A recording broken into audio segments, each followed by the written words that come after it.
So what makes a good RPG? So that's what I wanted to try to discuss tonight as tonight's topic for the Sock Talk is what makes a good RPG. So personally, I think that a good RPG has a couple different components, and I think it has to have a good story. So there's got to be good like lore, something to actually to pull you in, draw you in, and get your attention. It has to have a good combat system, like game mechanics. It can't just be haphazardly tossed together. And in the to make it actually like relevant, it really needs to have some longevity and some replayability, so you can actually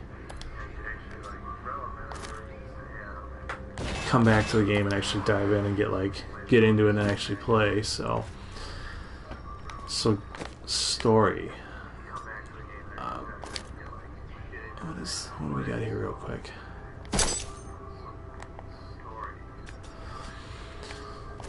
So yeah, good story. So obviously, good story is going to be key for a good RPG. If you don't have like a good reason to be playing, a good reason to come back to it, something actually decent to be doing with it,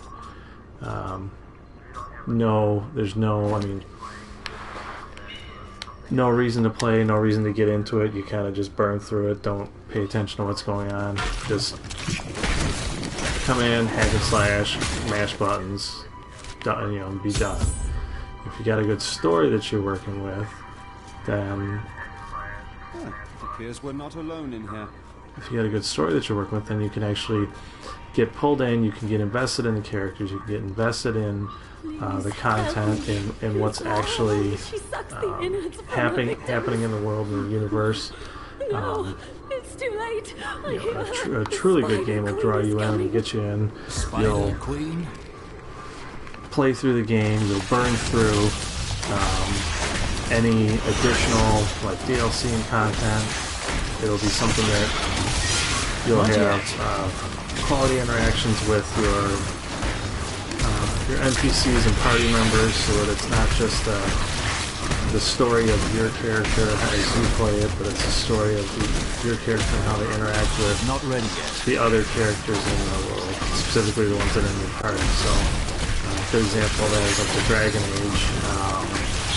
Age stories, or like the Mass Effect stories, and for that matter, the KOTOR games, where you have your main character, you kind of pick and choose how things go with that main character, and then there's the different party members, and depending on how you act and how they, what kind of action you take, which sides you fight for, which side you fight against, kind of determines how your interaction with that.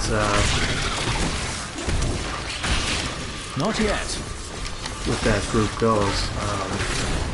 So I was like a big fan of obviously KOTOR, KOTOR 2. I played all the first 3 Mass Effect games. Did not get into Andromeda, I think is the new one. Played a lot of time in the Dragon Age series just because of that story. You get in, you get those interactions, especially in the BioWare games, you get into those not ready yet. Like relationships and love interests and things like that.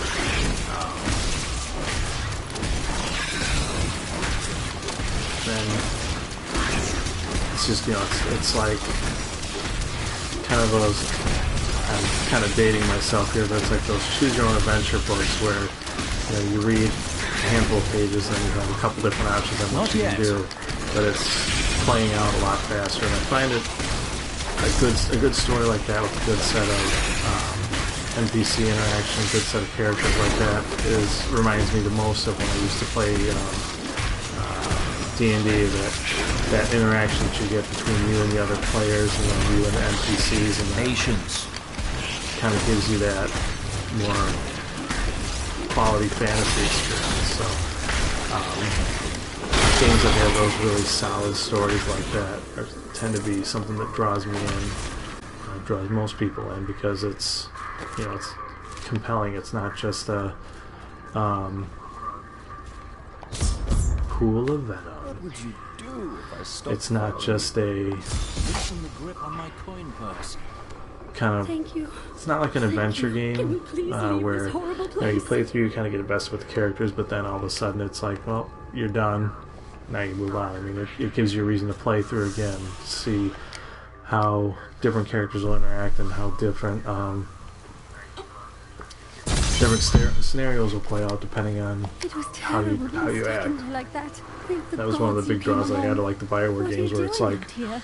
picking, I seek a man taken by the you coven. know, pick different options in different trees, whether you're picking like a character that's on Perhaps the it was the man you seek. good side or the light side, or a character that's on the bad side or the light side, kind of I'm not proud, changes but I how stole the stuff of a how the powerful game plays physician. out, changes how the Khazra ending went plays mad out. and chased me to the caves. You can find the stuff in You know, I the found the cart in same kind Highlands. of If you take it to the Khazra barricade, feel perhaps they will let you with pass. the It was terrible, I see. but I'm not looking. the Neverwinter Nights games. And I'm hoping to get that same kind of content or interaction and feel for story out of Diablo 3 here. And so far, I am actually enjoying this game quite well. I think the story's pretty interesting so far. Granted, I'm not really far into it, but I think it has a lot of potential, and I know there's a lot of really solid lore, a lot of good content for this game. So then, okay. Oh, I want to see if my follower needs. He could wear a ring. Nope, can't use any of that stuff.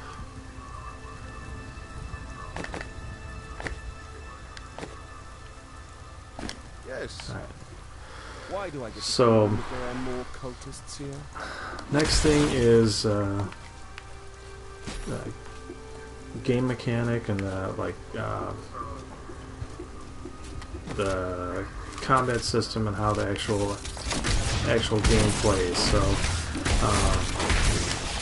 obviously you want a system that makes sense, that it's not cumbersome, that combat isn't frustrating, that you're not either just straight up mashing buttons, but you're also not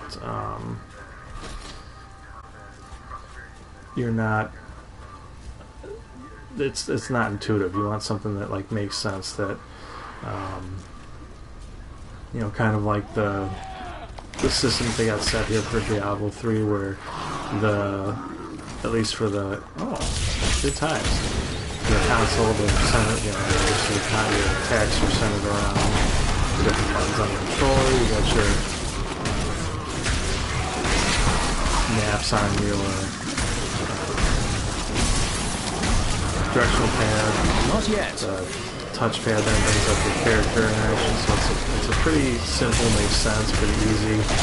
You don't have issues with like accidentally hitting a button that then, you know, you're in the middle of combat and you pull up your inventory or something like that ends up killing you.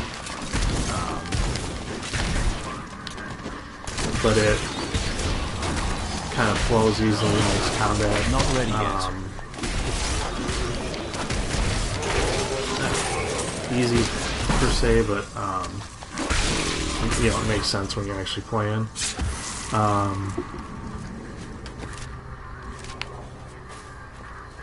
You also want a system that when you're attacking, you can kind of see if how your attacks are landing. Are you actually hitting? Are your attacks, is your damage reduced because of some type of protection, like an elemental protection or something, that reduces whatever type of assault that you're using. To just kind of see, is what I'm using the best option to be used? Well, that was a waste. Friggin' idiot. Is this the best way that I should be attacking this enemy? It helps you learn, especially when you start playing higher level content and more difficult content. You can actually not yet. Check through those and see, does it make sense to be running in, using a fire attack on this enemy or electrical attack.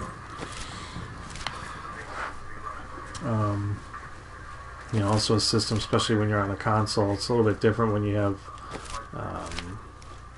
like a PC where you can map out attacks and give a little bit more flexibility with how you set things up. But with a console, you want to be able to easily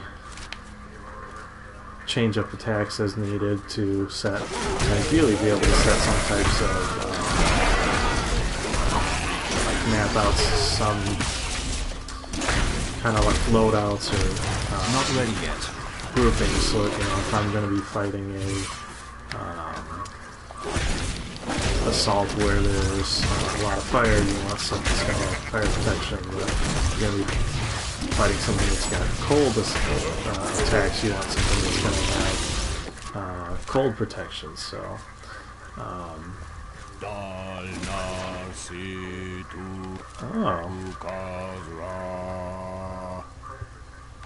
dark magics. Too late, fool. I control these spirits now. Oh yeah? Not yet. Oh, that didn't work out that well for you, did it?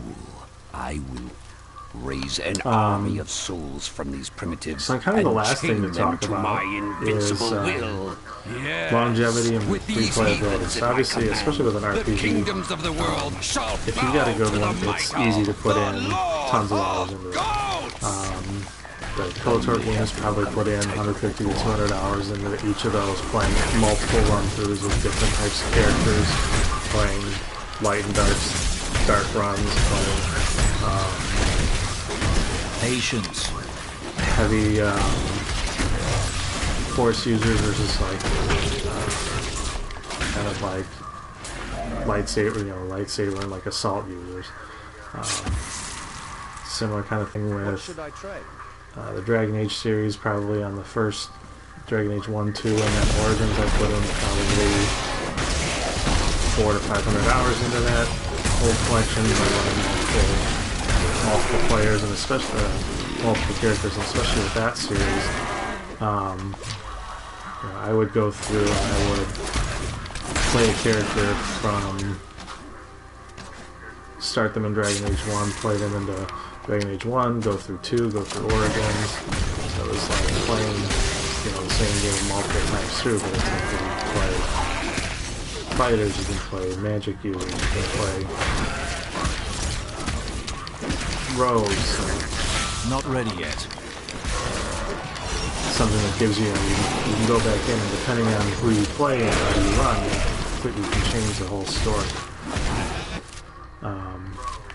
The whole game experience for you. Specifically with Diablo, you've got the same kind of thing. You got a handful of classes, close to half dozen classes or so, and then on top of that, once you get through your story and you knock all that out, you've got the seasons now, where you can come back and keep playing stuff. I'm not super familiar with exactly what goes into them, but just the fact that you can keep playing those and they keep coming out with new seasons. So there's that replayability where you come in, you play through that storyline, the main storyline, and then you play not ready yet. Seasons.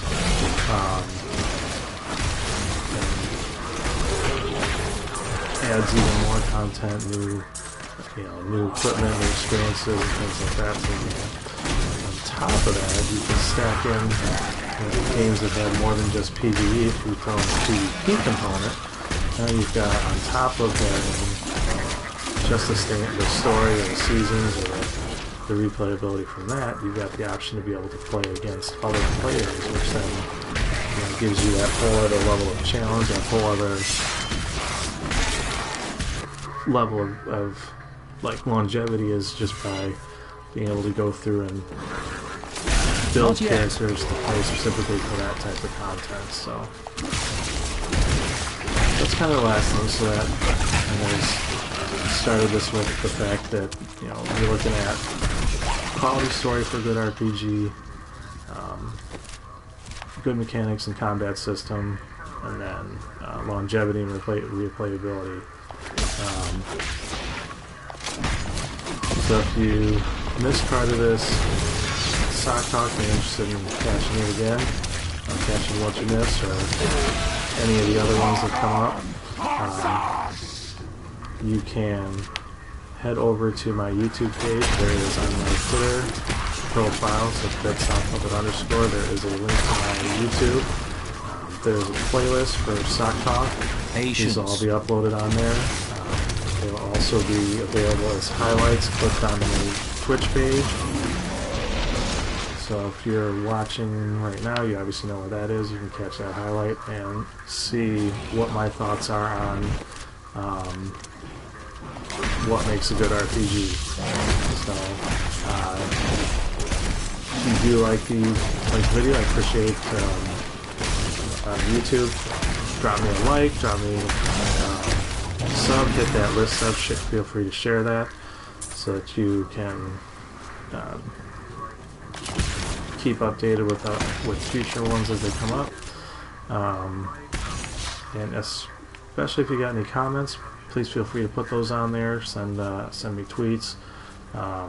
Leave me a message here on Twitter or on Twitch. Just what your thoughts are, what you think makes a good game. Am I completely off base? Do I have no idea what I'm talking about?